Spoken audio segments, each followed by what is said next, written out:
Krishna Har Har Mahadev Hitesh tourism બ્લોકમાં આપ બધાનું હાર્દિક સ્વાગત છે મિત્રો। આજે આપણે આવી ગયા છીએ ભવનાથ મહાશિવરાત્રિના મેળામાં। તમે જોઈ શકો છો મહાશિવરાત્રિના મેળામાં આપણે આવ્યા છીએ અને હું તમને સ્ટેપ બાય સ્ટેપ બધી વસ્તુ બતાવવાનો છું મેળામાં શું નવીન છે શું છે અને બધું બતાવવાનો, સાધુ સંતોના દર્શન પણ કરવાનું છે। ચેનલમાં મિત્રો નવા હોય તો લાઈક શેર અને સબસ્ક્રાઈબ કરી નાખજો। તો ચાલો મિત્રો આપણે દર્શન કરીએ અને મેળો નિહાળીએ।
મિત્રો તમે જોઈ શકો છો આ છે ગુરુ દત્તાત્રેય ચોક છે અને અહીંથી આપણે જવાનું છે અને તમે સરસ મજાનું તમે જોઈ શકો છો શિવલિંગ છે તમે નિહાળી શકો છો મિત્રો। હું તમને બતાવું શિવલિંગ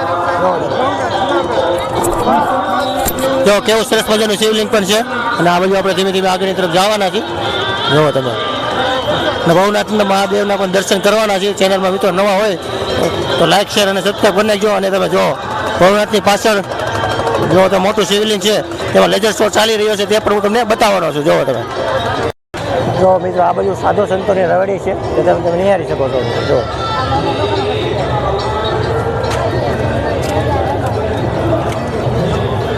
કોમેન્ટમાં હર હર મહાદેવ લખવાનું ન ભૂલતા। જો મિત્રો વાય જૂના અખાડા છે ને મહાદેવનું શિવલિંગ જૂના અખાડા ને જો તમે સરસ મજાનું શિવલિંગનો લેઝર શો ચાલી રહ્યો છે તે પણ હું તમને હમણાં બતાવવાનો છું। જો તમે મહાદેવની આરતી થઈ રહી છે ભવનાથ મહાદેવની આરતી તે પણ તમે લાઈવ નિહાળી શકો છો મિત્રો।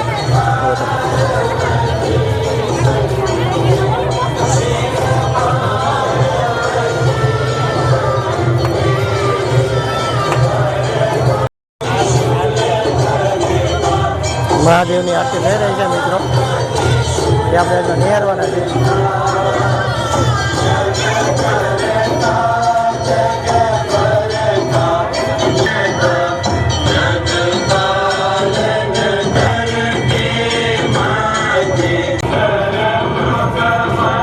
જોઈ શકો છો આ જૂના અખાડાનો લેઝર શો થઈ રહ્યો છે દેખાડું જોવું બધી આરતી ચાલુ છે।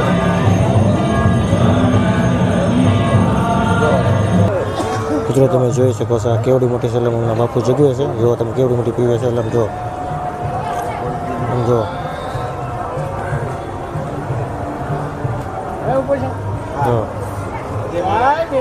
જય ગિરનારી।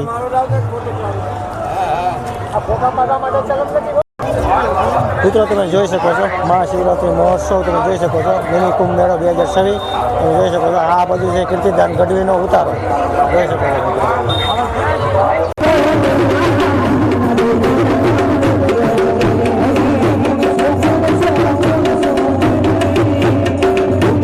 આ બધું મિત્રો તમે જોઈ શકો છો ભોજન ભજન અને ભક્તિનો આનંદ ત્રિવેણી સંગમ છે। અંદર આપણે જઈએ।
નહીં થઈ ગયું.